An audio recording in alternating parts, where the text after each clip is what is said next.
In this video today, we are going to be looking at the most explosive deck in Riftbound right now, Miracle Detonate Draven. It's taking over the meta. It's the discussion amongst all the top pros at the moment. It's been winning a lot of tournaments. It plays very well in Las Vegas, and I think people are getting better and better with this deck.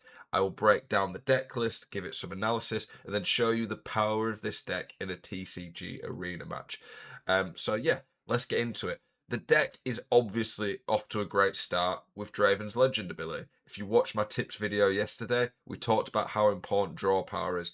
Getting constant draw from that just absolute snowballs the deck, gives it a really good engine from the get-go. And as a side note, thank you to everyone who has been watching my video. We hit over 100 subs in the first week of the new channel. That means a lot. I really do appreciate the support. I read all the comments, the likes, the nice words really do mean a lot. And if you're new around here and want to see videos like this where I give gameplay, deck analysis, top tips, lots of different content like that, please do consider subscribing. It really does help the channel to grow. The Chosen Champs, obviously very good. Draven, it's one of the better Chosen Champs in the game right now. I don't think it's the best. I think Aurelia Fervent's probably the best Chosen Champ right now. But you get a good turn two a lot of the time. And then if you go on Obelisk, you can get Draven Vanquisher first turn. Traveling Merchant in game one is when you play it on Zorn Warren, you'll use the Traveling Merchant. He can get you some really good quick early draws with Scrap Heap. And it allows you to cycle through your deck quicker to start to get to the key cards. One of the key things in this is you really want to get to like your Ezreals, your Seals, your Cold Shots, your Treasure Troves, Detonates. Vi, I'm not going to go crazy in depth on like a guide for this or anything. I'll show you here. Robert Riftbound Stanley, really good guy. I think he's the guy who like sells all the best of metal cards for pro players, like the kind of middleman for that. But he was part of a team that came up with this deck. So I'm not taking any credit for the deck, by the way. I'm just copying what they've been doing. This is the team of people who did it.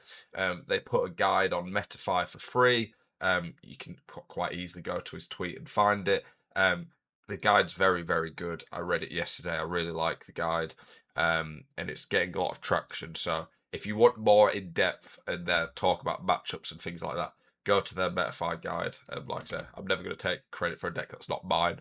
The Vi is like the engine at the end of the game. She stops you from going through your deck and ended up burning out. By that I mean if you run out of deck, your opponent gets a point every turn that you can't draw, but Vi recycles it, and she's just a very good end game finisher with that. Ezreal Prodigy works with the Seals, Cold Shots, again, more discard draw power, and he's an okay unit.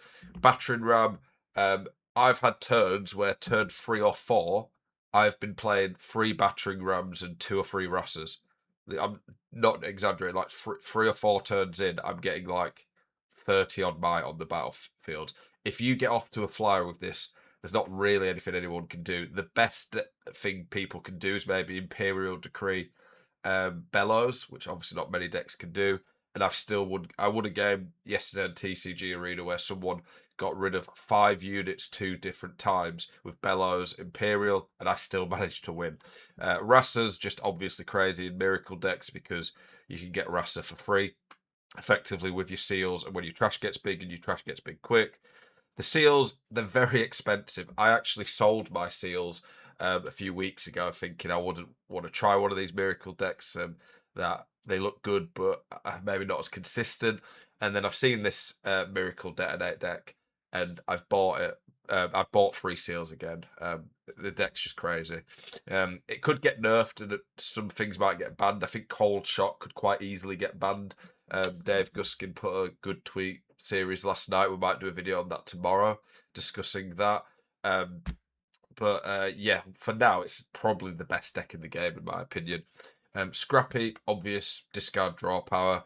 You could get 4 draws off of this with Detonate, or you can use it with Ezreal or the Traveling Merchant early on for free.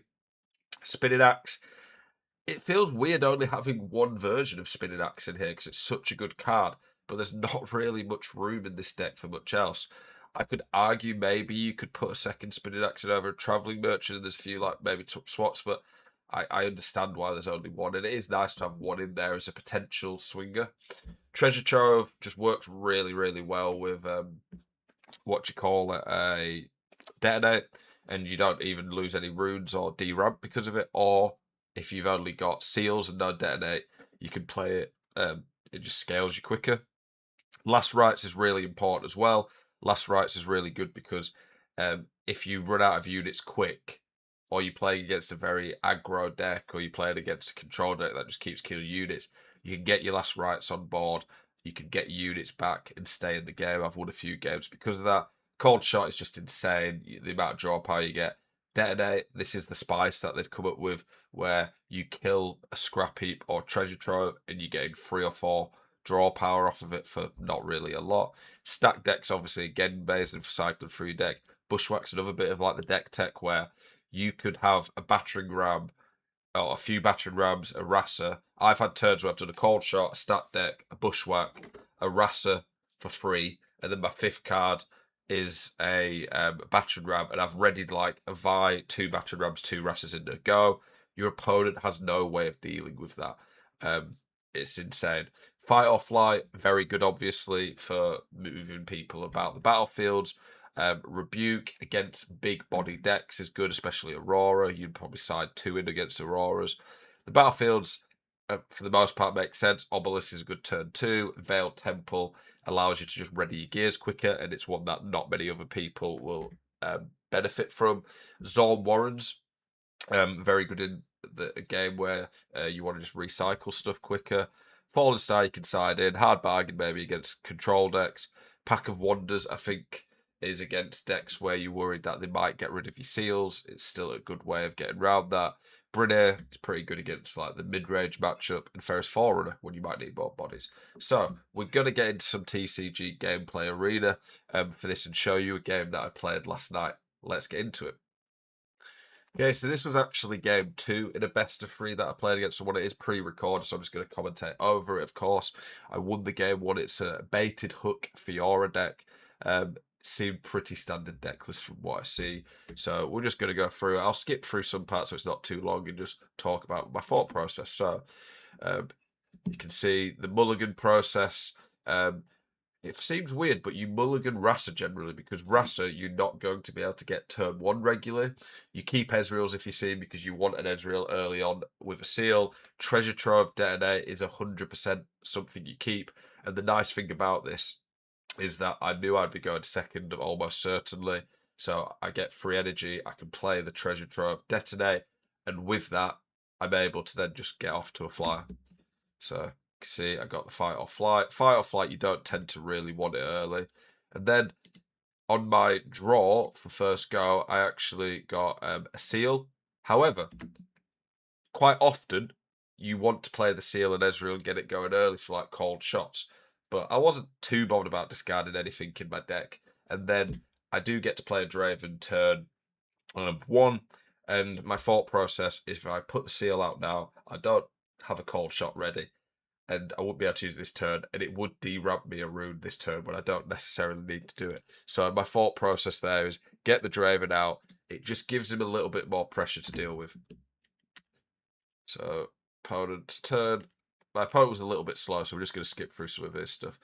He's conquered there. He's got the baited hook. That's what the Pit Rookie's actually free might. That was quite, I've not seen that, but the Trifarian Warcamp giving his units 1 extra might. So he needed baited hook. He managed to get a Fiora Victorious out with a Pit Rookie. So that's pretty good. So we've got the Ferris Forerunner right now. I was telling him that's crazy that the Trifarian Warcamp can do that, but I'm not moaning or anything, just like, that's quite cool tech. We play the seal, you float the rune. If you don't know, I'll just show you this, by the way.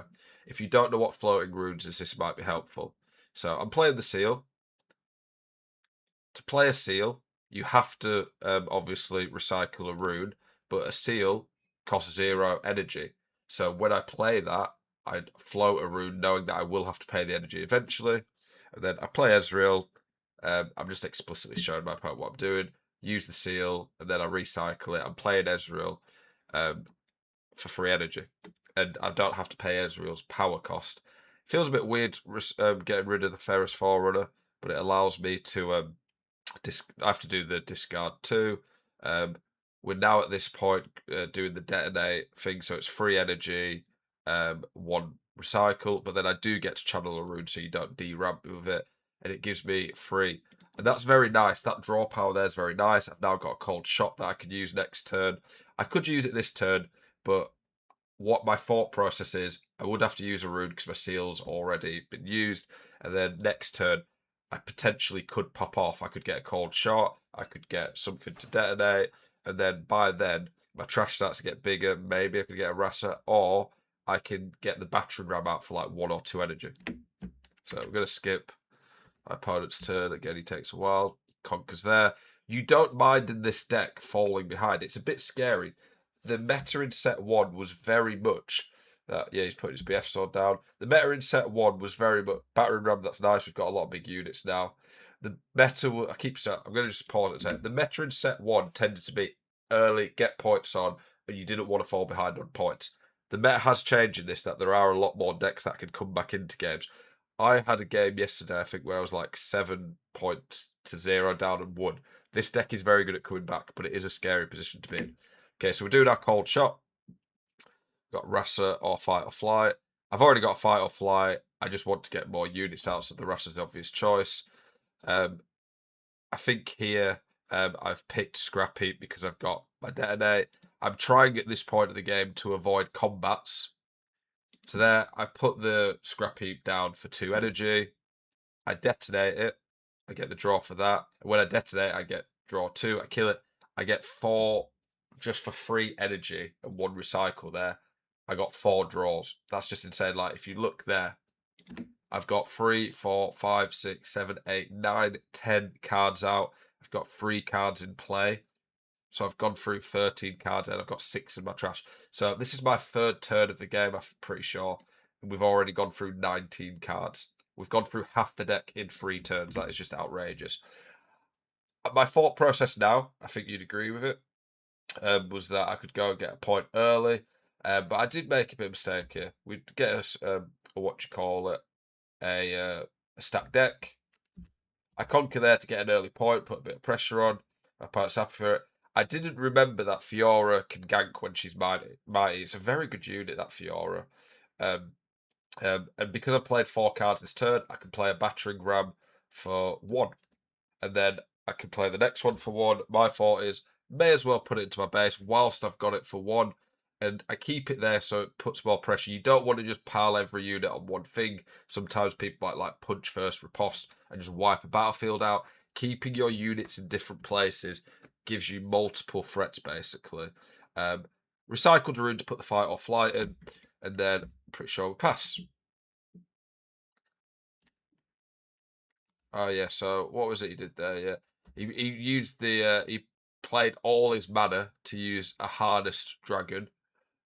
Pretty annoying, just kills my Draven out of nowhere. But again, this deck doesn't massively worry about that. Got the Fight or Flight, so I'm thinking about what I do. I Fight or Flight back my battering ram. I'm now 4-1 down. That is a scary position to be in. And he's already got 2 very big units. He's got the BF sword, so she's on 8 when defending. So yeah, it's a bit scary, but I'm not sure what he was doing there. He couldn't really do anything. I think he hides a card there, so fair enough. If you have a seal up and you draw a seal, you should always play the seal, because you can just tap that one and you get more seals out, and then on the next turn you're going to end up having 2 seals up anyway. So we're still 4-1 down. Thought process, thinking what I can do. I do have quite a lot of might in base. I go in here with Ezreal and the 2 battering rams. My thought process is he can't do anything. He might have a hidden, which might be like a hidden blade or something, but he doesn't have anything there where he can actually get around me. Again, I did miscalculate.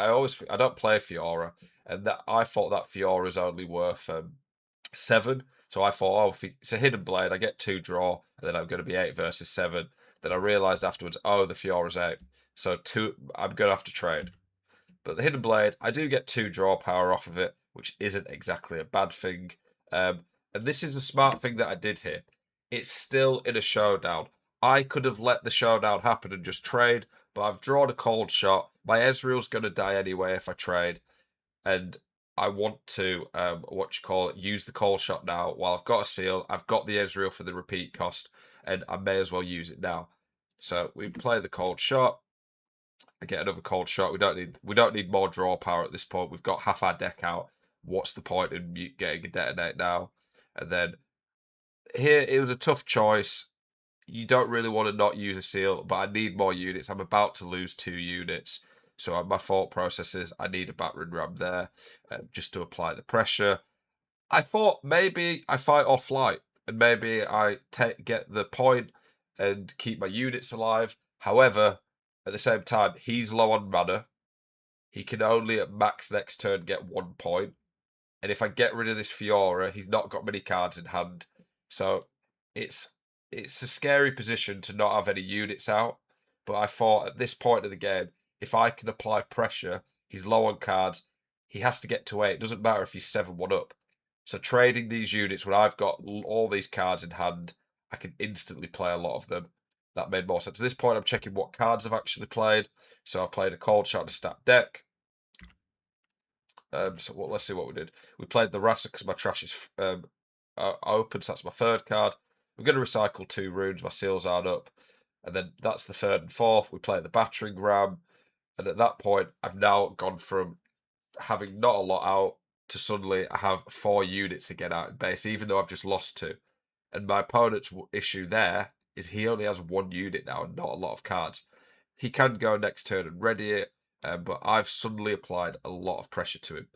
And then I put the last rights there, so if he does like a challenge next turn or something, he can't get rid of that, or if he wants to get rid of it, it'll kill his unit as well. And then I have to recycle for doing last rights. I'm very low on runes, but value is important. I've got, 8, 14, 19, 22 might in my base. He's going to get a point there, so we're fine with that. Opponent kept taking a while, not sure what he was doing. So he's playing a Spectral Matron. It allows him to get, the Fiora thing as well. Allows him to play a Pit Rookie. So he has quite a big battlefield there. Chooses to buff that. Gets that. So he's now got 7, 11, 16 on the battlefield. What was it I did there? I'm assuming a cold shot. A cold shot with both my seals. So let's see the thought process. I think I went for a treasure trove. Oh, no, probably not because Scrap Heap's just instant draw. Normally I would go for a stack deck earlier in the game, but at this point of the game, I want to have the Rebuke. The Rebuke is more powerful. He's on 4 runes. I can Rebuke his Harness Dragon, and he's not going to be able to play that for minimum 2 turns. Maybe 3, because he's probably going to de-ramp at some point. So by Rebuking the Dragon, I'm looking through my trash. I'm recycling now for Vi. When you loop and you want to go back through your deck, you effectively should be recycling the cards that you want. You're not going to recycle units because you can get them back with last right. You want to recycle the cards you want to see quicker. So at this point, I'm going in with 13. He's probably thinking, what is he doing?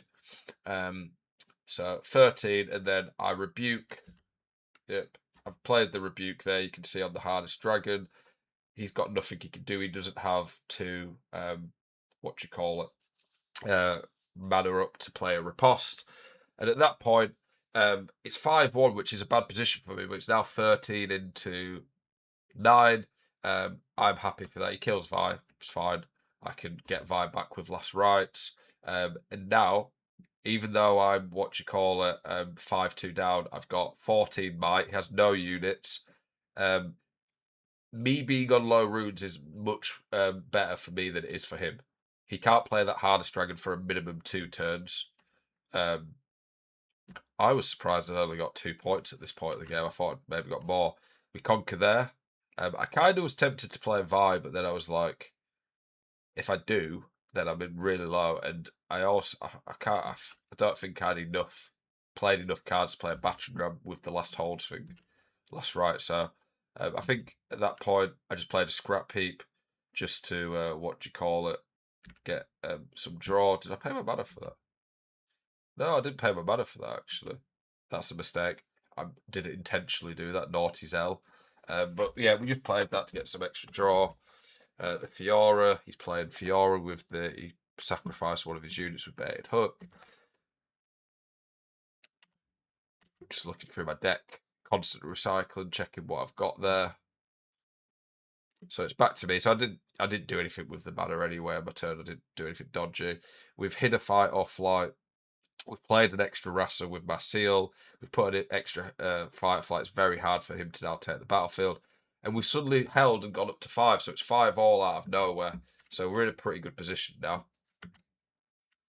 I think my opponent's probably thinking, how do I get over this? He still can't play the hardest dragon as well.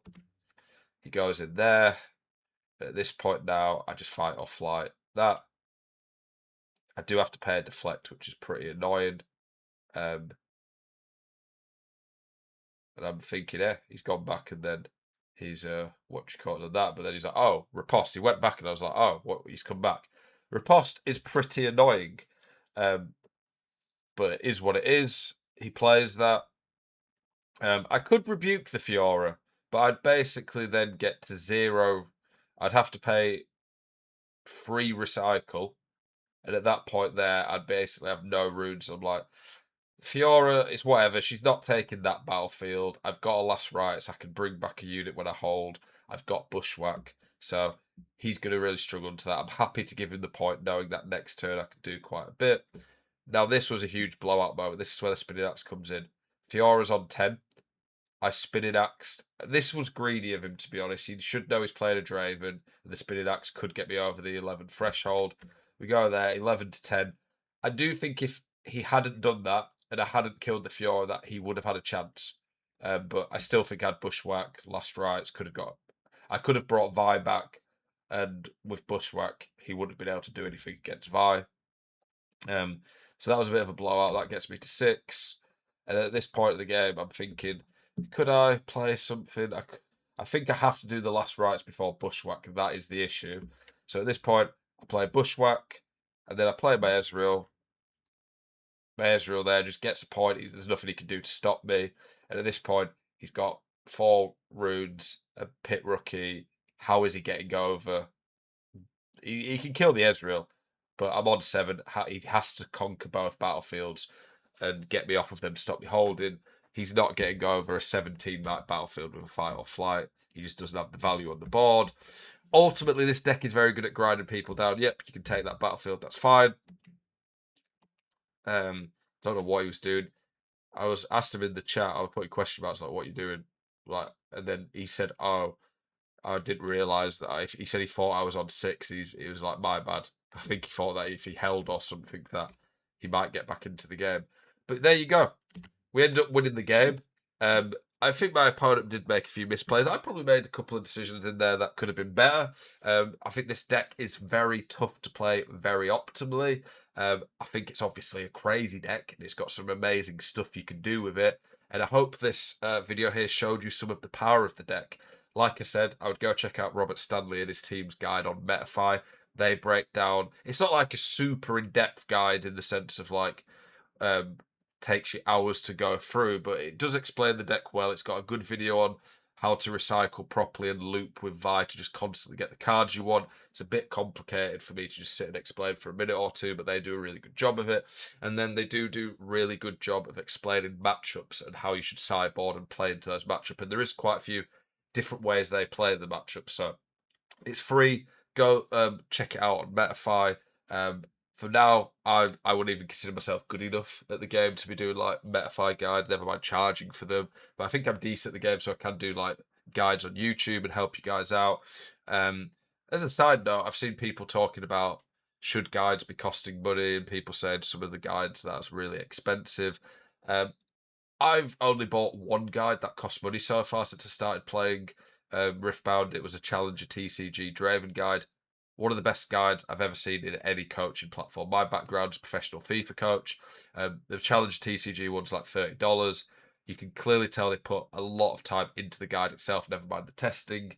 And I've won 3 events at my locals with Draven after reading their guide. So it's more than paid off for me. And I think if people put the time and their expertise into it, you should pay for it. But if people are putting out AI slop guides that they've put no time into charging. I don't agree with that. But yeah, hopefully this video has helped you out, shown you the power of the Detonate Miracle Draven deck. Appreciate you tuning in. Thank you for staying to the end. Please, if you're new around here, do consider subscribing. It does mean a lot. I'll see you guys in tomorrow's video. Peace.